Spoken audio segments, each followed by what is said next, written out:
मैं राजकुमारी अनन्या, जिसके पास सब कुछ था सिवाय प्यार के। मेरे पास 7 महल थे, हीरे जवाहरात से भरे खजाने थे, लेकिन मेरा दिल एकदम खाली था। क्या आप जानते हैं वो कैसा फील होता है जब आप सोने के कटोरे में खाना खाएं, लेकिन कोई आपके साथ बैठकर खाने वाला ना हो? मेरे पिता राजा विक्रम सिंह हमेशा कहते थे, बेटा तुम्हें प्यार नहीं, सिर्फ एक वर्दी राजकुमार चाहिए। पर क्या प्यार कभी किसी की वर्थ देखकर आता है? एक दिन, वो भयानक दिन, जब मेरी जिंदगी हमेशा के लिए बदल गई। मेरे जन्मदिन पर ग्रैंड पार्टी थी, पूरे किंगडम के लोग आए थे, महल में हजारों लोग थे, लेकिन मैं अकेली फेल्ट कर रही थी। तभी मैंने देखा एक साधारण सा लड़का जो बगीचे में अकेला खड़ा था। उसकी आंखों में एक अजीब सी चमक थी। मैं उसके पास गई और पूछा, तुम यहां अकेले क्यों हो? उसने कहा, मैं तुम्हें देखने आया था राजकुमारी। उसकी आवाज में एक सिंसेरिटी थी जो मैंने पहले कभी नहीं सुनी थी। उसका नाम था अर्जुन, एक साधारण पेंटर का बेटा। हम रोज मिलने लगे, सीक्रेट मीटिंग्स, छुप छुप कर बातें। वो मुझे फ्लावर्स लाता, मैं उसे अपने पसंदीदा बुक्स देती। पर एक दिन वो हादसा हुआ जिसने सब कुछ बदल दिया। मेरे फादर को पता चल गया। वो बहुत गुस्से में थे।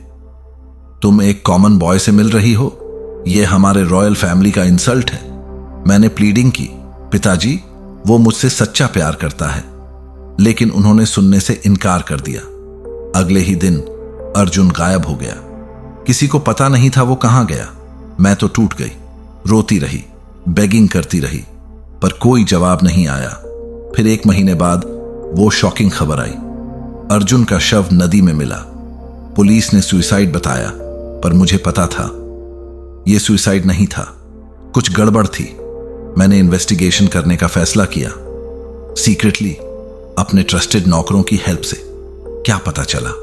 अर्जुन की डेथ से पहले वो मेरे फादर से मिला था और उसके पास एक लेटर था, एक ऐसा लेटर जो कभी किसी को नहीं मिला।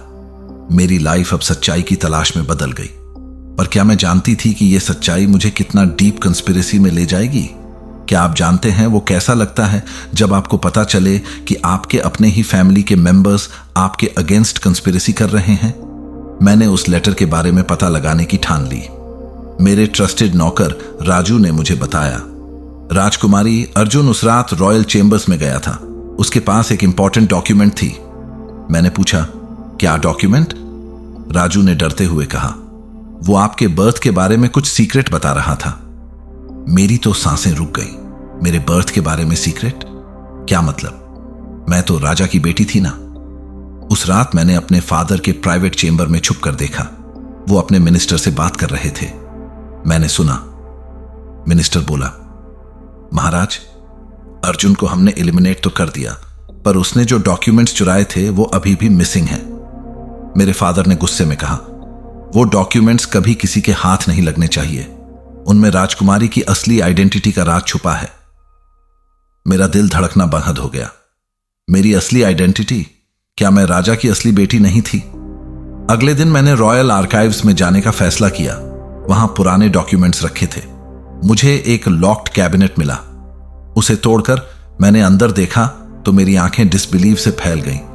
वहां एक लेटर था, मेरी रियल मदर का लिखा हुआ। उसमें लिखा था, मेरी प्यारी बेटी अनन्या, तुम्हारी असली मदर होने का सीक्रेट मैं अपने साथ लेकर जा रही हूं। तुम्हें राजा ने ऑर्फनेज से अडॉप्ट किया है, क्योंकि क्वीन कभी मां नहीं बन सकती थी। मैं वहीं बैठकर रो पड़ी। सब झूठ था, मेरा पूरा जीवन एक झूठ था। पर सबसे शॉकिंग बात तो अभी आनी थी। लेटर के साथ एक और डॉक्यूमेंट थी, एक मेडिकल रिपोर्ट, जिसमें लिखा था कि मैं एक रेयर डिजीज से सफरिंग हूं। मेरे बॉडी में एक स्पेशल केमिकल है जो मुझे स्लोली पॉइजन कर रहा है। क्या आप समझ सकते हैं? मैं मर रही थी और मुझे पता तक नहीं था। मैंने तुरंत अपने पर्सनल डॉक्टर को बुलाया। जब उसने टेस्ट्स किए तो उसकी आंखें डर से फैल गईं। राजकुमारी, आपके ब्लड में आर्सेनिक मिला है, यह स्लो पॉइजनिंग है।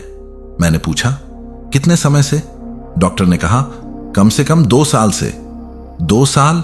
वो तो वही टाइम था जब मेरे फादर ने मुझे डेली एक स्पेशल हर्बल ड्रिंक देना शुरू किया था। क्या वो? नहीं, ऐसा नहीं हो सकता। मैंने उस ड्रिंक का सैंपल लिया और सीक्रेट ला। क्या आप कल्पना कर सकते हैं कि कैसा लगता है जब आपको पता चले कि आपका अपना पिता आपको मारना चाहता है? मैंने कबीर के साथ मिलकर सबूत जुटाने शुरू किए। हमने रातों रात राजमहल के गुप्त दस्तावेजों की फोटो खींची। क्या पता चला? मेरे पिता इलीगल आर्म्स डील में इन्वॉल्व थे। वो पड़ोसी देशों को हथियार बेच रहे थे और मैंने एक्सीडेंटल उनके एक सीक्रेट मीटिंग को देख लिया था। कबीर ने कहा, अनन्या, तुम्हारे पास जो एविडेंस है उससे तुम्हारे पिता को उम्र कैद हो सकती है। पर मैं क्या करती? क्या मैं अपने ही पिता को जेल भिजवा सकती थी? चाहे वो मेरे रियल फादर नहीं थे, पर उन्होंने मुझे पाला पोसा तो था। एक रात मैंने फैसला किया कि मैं सीधे उनसे बात करूंगी। मैं उनके चेंबर में गई और सब कुछ सामने रख दिया। पिताजी, मुझे सब पता है, मेरी रियल आइडेंटिटी, आपका इलीगल बिजनेस प्ले और आप मुझे क्यों मारना चाहते हैं। उनका चेहरा पल भर में पीला पड़ गया। तुम्हें कैसे पता चला? मैंने रोते हुए कहा, क्यों पिताजी, क्यों आपने ये सब किया? उनकी आंखों में आंसू आ गए। मैं माफी मांगता हूं बेटा, पर मेरे पास कोई चारा नहीं था। हमारा किंगडम बैंकरप्ट हो रहा था, मुझे ये सब करना पड़ा। पर फिर उन्होंने कहा, तुम समझ नहीं सकती अनन्या, तुम एक कॉमन गर्ल हो। रॉयल फैमिली की जिम्मेदारियां क्या होती हैं तुम नहीं जानती। यह सुनकर मेरा दिल टूट गया। इतने सालों बाद भी वो मुझे अपनी बेटी नहीं मानते थे। अचानक मिनिस्टर कमरे में आया और उसने पिस्टल निकाल ली। महाराज, इसे अब जिंदा नहीं छोड़ सकते। मेरे पिता ने उसे रोकते हुए कहा, नहीं, ये मेरी बेटी है। पर मिनिस्टर ने गोली चला दी। मेरे पिता ने मेरे आगे आकर गोली अपने सीने पर ले ली। वो जमीन पर गिर गए। मैं चिल्लाई, पिताजी नहीं। उन्होंने मेरा हाथ पकड़ते हुए कहा, माफ करना बेटा, मैंने तुम्हारे साथ बहुत बुरा किया, पर तुम हमेशा मेरी बेटी रहोगी। मिनिस्टर भागने लगा, पर गार्ड्स ने उसे पकड़ लिया। अस्पताल में मेरे पिता ने अपने आखिरी शब्द कहे, अनन्या, सब कुछ तुम्हें दे रहा हूं, किंगडम, सब कुछ, बस माफ कर देना मुझे। उनकी मौत के बाद मैं नए राजा के रूप में सिंहासन पर बैठी, पर क्या मैं खुश थी? नहीं, मैंने सब कुछ खो दिया था। मैंने सभी इलीगल एक्टिविटीज बंद कर दी, किंगडम को सही रास्ते पर ले आई, पर मेरा दिल अब भी खाली था। कबीर ने कहा, तुम्हारे पास अब सब कुछ है अनन्या। मैंने जवाब दिया, सब कुछ? मैंने तो सब कुछ खो दिया है, मेरा परिवार, मेरा प्यार, सब कुछ। पर फिर मुझे एहसास हुआ, मेरे पास अब एक मौका था, एक नई शुरुआत करने का। क्या आप जानते हैं कि जब आपके पास सब कुछ होता है लेकिन आपका दिल खाली होता है तो कैसा लगता है? मैं राजगद्दी पर बैठ चुकी थी, पर हर रात अकेले रोती थी। मैंने फैसला किया कि मैं इस दर्द को किसी और तरह से यूज करूंगी। मैंने अनन्या ट्रस्ट बनाया, उन बच्चों के लिए जो ऑर्फन है जैसे मैं थी। हमने पूरे किंगडम में ऑर्फनेजेस खोले। कबीर अब मेरा सबसे ट्रस्टेड सलाहकार बन गया। एक दिन उसने कहा, अनन्या, तुम्हारी कहानी पूरी दुनिया को सुननी चाहिए। मैंने पूछा, क्यों? उसने कहा, ताकि और लोग सीख सकें कि सच्चाई कितनी इंपॉर्टेंट होती है। हमने मिलकर एक बुक लिखी, the princess who lost everything but found herself. यह बुक इंटरनेशनल बेस्ट सेलर बन गई।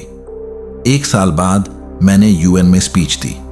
पूरी दुनिया के लीडर्स के सामने मैंने कहा, मैं एक ऐसी राजकुमारी हूं जिसने सब कुछ पाया, फिर सब कुछ खोया और फिर खुद को पाया। असली खजाना प्यार में होता है, सोने में नहीं। वहां मौजूद सभी लोगों की आंखों में आंसू थे। मेरी कहानी ने सबको इमोशनल कर दिया। जब मैं वापस आई तो मेरे किंगडम के लोगों ने मेरा भव्य स्वागत किया। वो सब जो पहले मुझे सिर्फ एक राजकुमारी के रूप में देखते थे, अब मुझे एक लीडर के रूप में रिस्पेक्ट देते थे। कबीर ने एक दिन मुझसे कहा, अनन्या, मैं तुमसे एक बात कहना चाहता हूं। मैंने पूछा, क्या बात? वो शर्माते हुए बोला, क्या तुम मुझसे शादी करोगी? मैं तुमसे प्यार करता हूं। मेरी आंखों में आंसू आ गए, पर मैंने कहा, कबीर, मैं तुम्हारी दोस्त बनकर रहना चाहती हूं, मेरा दिल अभी तैयार नहीं है। उसने समझदारी से कहा, मैं तुम्हारी भावनाओं को समझता हूं, हम हमेशा दोस्त रहेंगे। आज मैं एक सक्सेसफुल क्वीन हूं, मेरा किंगडम प्रॉस्पेरस है, मेरे ऑर्फनेजेस में हजारों बच्चे पल रहे हैं। मैंने सच्चा सुख पा लिया है दूसरों की मदद करने में। पर कभी कभी रात में जब मैं अकेली होती हूं तो अर्जुन और मेरे पिता की या 5 साल बीत चुके थे। मेरा राज्य अब समृद्धि की नई ऊंचाइयों को छू रहा था। अनन्या ट्रस्ट अब देश के 10 राज्यों में काम कर रहा था, हजारों अनाथ बच्चों को नया जीवन दे रहा था। एक दिन मुझे एक अप्रत्याशित खबर मिली। यूएन ने मुझे ग्लोबल एजुकेशन एम्बेसडर चुना था। मैं पूरी दुनिया में शिक्षा के अधिकार के लिए काम करने वाली थी। कबीर, जो अब मेरा सबसे विश्वसनीय मंत्री था, ने कहा, अनन्या, तुम्हारी कहानी ने लाखों लोगों को प्रेरित किया है। अब तुम्हें पूरी दुनिया को प्रेरित करना है। मैंने जवाब दिया, मैं तो बस वही कर रही हूं जो सही है। उसी साल हमने princess Ananya girls education program शुरू किया। इसके तहत हमने 100 ग्रामीण स्कूल खोले, 2 5,000 लड़कियों को छात्रवृत्ति दी, 3 महिला उद्यमिता कार्यक्रम शुरू किया, 4 डिजिटल लर्निंग प्लेटफॉर्म लॉन्च किया। एक रोमांचक घटना तब हुई जब मुझे अपनी जैविक मां के बारे में जानकारी मिली। वह एक गांव की शिक्षिका थीं जिनकी एक दुर्घटना में मृत्यु हो गई थी। उनके बारे में जानकर मैं भावुक हो गई। मैंने उनके नाम पर एक शैक्षणिक संस्थान खोला। समय बीतता गया। मेरे कार्यों ने मुझे अंतर्राष्ट्रीय स्तर पर मान्यता दिलाई। मैंने कभी नहीं सोचा था कि एक अनाथ लड़की इतनी ऊंचाइयों तक पहुंच सकती है। आज जब मैं अपने महल की खिड़की से बाहर देखती हूं तो मुझे वो पुराने दिन याद आते हैं। वो दिन जब मैं सोने के पिंजरे में कैद थी। आज मैं आजाद हूं, न सिर्फ शारीरिक रूप से बल्कि मानसिक रूप से भी। अंतिम शब्द, जिंदगी में कई बार तोड़ती है, पर हर टूटना हमें मजबूत बनाता है। असली खुशी दूसरों को खुशी देने में है। मेरी कहानी का अंत नहीं है, यह तो एक नई शुरुआत है।